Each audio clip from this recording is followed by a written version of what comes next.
How do I know that my request is authentic? Like from my mind, I can desire like all kinds of things, like a new car or like a huge house.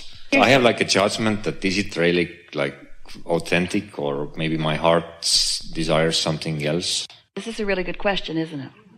Because you're living and have lived a lot of life experience, you've asked for a lot of things, and you've asked repeatedly for some. And in this vibrational reality, in this gestation and gathering cooperative components, what your inner being has noticed, it's not the reason for it, but your inner being has noticed that many of the things that you're asking for are about the same thing. You want a new car for many reasons. For exhilaration, for a sense of well-being, for maybe a little bit of safety and security, for dependability, for comfort, for steadying yourself, for preparing yourself for the things that really matter. That new car, you could judge it fantasiful and greedy, or you could acknowledge it as a point of stability that is the true nature of your being. More money, which is about freedom. It's about getting to explore your passions. It's about being free to move in the direction of what calls you.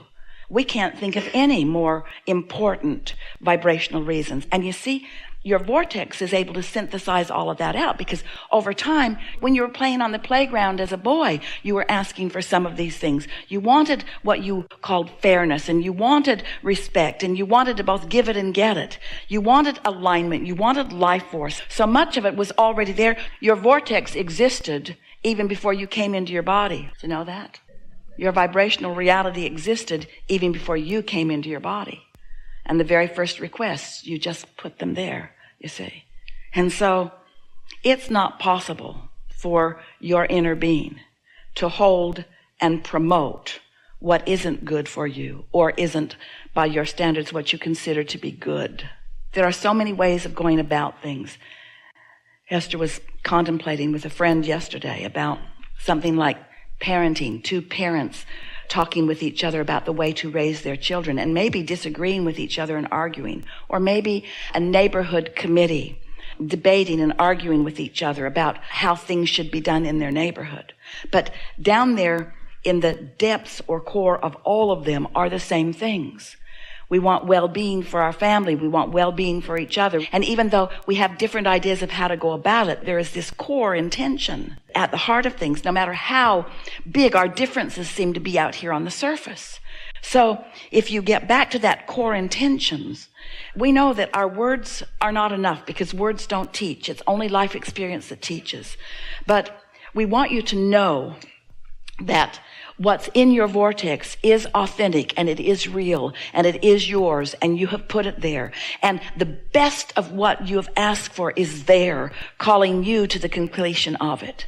It's what creation is, you see. So let's just take another minute. So here's this vortex, and we've been saying to you things like, find a way to get into the vortex, do the processes and get into the vortex, meditate, stop doing that thing that you're doing that's keeping you out of the vortex and go into the vortex. We've been saying, get on your high flying disc. We've tried to find many different ways to get you to get up to speed or release the resistance so that you can be in sync with who you really are. So now we're saying to you, so here is this vibrational reality that is emanating a signal, and here you are far away from it because you're angry, or far away from it because you're worried. In fact, you're so tired you can hardly even stay awake. And then you meditate, and for a minute you're closer to it, and then you go back to your normal day. But here it is, and then the next day you meditate, so you're closer to it, and then you go back to your normal day. But it stays steady, and then you meditate, and because you've managed to quiet your mind, some of what your vortex is and knows is received by you, and now you're changed. You're not the same. The mix of your human physical frequency is now different. And then you go back to your normal world, but you are more sensitive now. And then you meditate again and again, and before you know it, the gap between you and you doesn't happen as often and is in vibrational alignment more often. And now you begin to feel the rhythm of your inner being. You begin to feel the confidence that you ask for. Not necessarily the car, but the confidence. You feel the satisfaction of feeling good in your body. You feel an enthusiasm that you haven't been feeling. Not the car, but an enthusiasm in your body that's satisfying. Ideas begin to come to you, not the car, but whatever you're ready for begins to come. Not the car yet, but you're not focused upon the absence of the car. That's the difference. You're not beating the drum of the absence of the car. You're not stuck over there in step 1. Now you're focused upon step 3. So these thoughts turn to things, and now rendezvous are happening and exhilarating experiences are happening. And you find yourself saying to people, I don't even feel like the same person. And they'll say, well, what changed? And you say, I can't tell you. You'll think I'm weird. What changed? Well, I stopped beating the drum of the things that were bothering me. Well, how'd you do that? Well, I stopped thinking about them. Well, how'd you do that? Well, I started thinking about other things. Well, what other things? Really quiet things, really subtle things, really basic things, really general things, things that didn't stir me up. You know when you go home and there are those things that you just don't bring up to your dad? There's just those topics you stay off, and then somebody does, and you go, I told you, don't bring that up. Well, you're fighting those battles with yourself. There are just topics that you just shouldn't bring up with yourself. You just don't need to stir those things up. Because when you stir them up, it keeps you from being in alignment. And as more time goes by and you don't stir them up, they dissipate into nothingness. They no longer have any connection or attachment to you because you are vibrationally no longer activating them. So you started over in this new vibrational place, and these are the things that have precedence. These are the things that have priority. These are the things that have real depth. These are the things that have real staying power. And then your life begins to reflect more of those things, you see. It's the satisfaction factor you're reaching for. We think this is a really good time for a segment of refreshment. Hello. I was here about 1 year ago in the same situation, and after I came up here, we had the most glorious vacation. Start off 1 day here, and then 2 days here, Monterey, and then 4 days in Disneyland. That's where we actually wound up. So I'm kind of interested to see what happens this time. Well, it'll be better than Disneyland. And we're not putting that down. That's just old news. But my question is clarity on inspiration. I get these thoughts that come to me, and they're not overpowering, they're just kind of subtle. And I want a way to make sure it's clarity of, is something I should follow or I should not follow. Well, you see, when you're really in a non-resistant mode, you're not trying to make those decisions. Law of attraction is making them for you. Okay. You hear that? Don't try to think too much about it. This phrase will help you. Be the receiver of the thought, not the thinker of the thought. If you're thinking about clarity, then you're too in your own way. So just sort of back it off a little bit and let there be clarity in, this isn't quite the right expression, but let there be clarity in the smaller thought. Let there be clarity in the softer vibration, but sustain it long enough to let the momentum of it increase.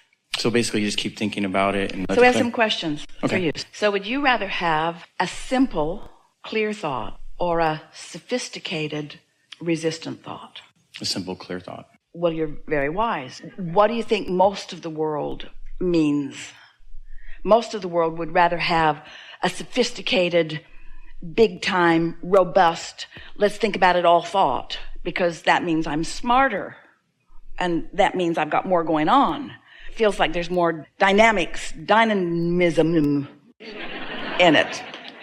But what we're promising you is that if you start pure, it'll become robust and it'll become fast, but it won't tear you apart as it increases. So does that answer your question about how to allow clarity to naturally evolve? Just don't mess it up at its basis, and law of attraction will make it so. So as these thoughts are turning to things, what happens is this leads to this, leads to this, leads to this, leads to this, leads to this, leads to this, leads to this. And as the pieces begin to click into place, they almost take your breath away. It's like you realize after the fact how set up you were to receive that. Have you ever played the game, well, if I hadn't been there, if that hadn't happened, then that couldn't have happened, and then that couldn't have happened, and then that couldn't have happened, and then that couldn't have happened. Have you ever played that game where you can actually trace it back? Well, those are good games to acknowledge, because that's how it always is. There was always something before whatever happened. And as you start asking yourself, if what happened before was satisfying, then that's why this is too. And that's why this is too. And so if you start with a simple but satisfying premise, it's going to get bigger and faster moving and more complex and more sophisticated and more dynamic and more moving parts involved, and still be clarity. So clarity is about absence of resistance. It's not about speed of something. It's about absence of resistance.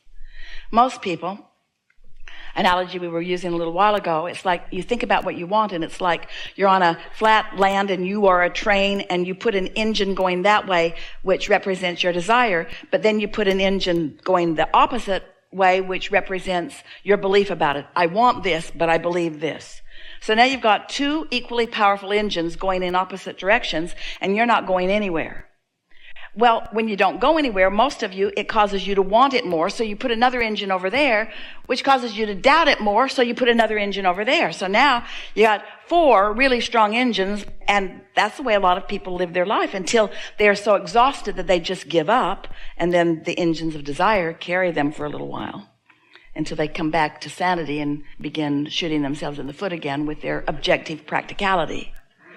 And what we're trying to guide you away from is your objective practicality. We want you to stop thinking so much and allow yourself to receive the thoughts that you've already thought, to receive the vibrational basis that you've already put into your vortex, to receive the maturing version of what's in your vortex, to receive the complementary cooperative components that the masters of the universe and all those that have gone before and all those who are caring about you, which is all of us, know about what you now want. If you had any idea how many of us are in on this evolution and expansion of your vortex, you'd chill more. You would.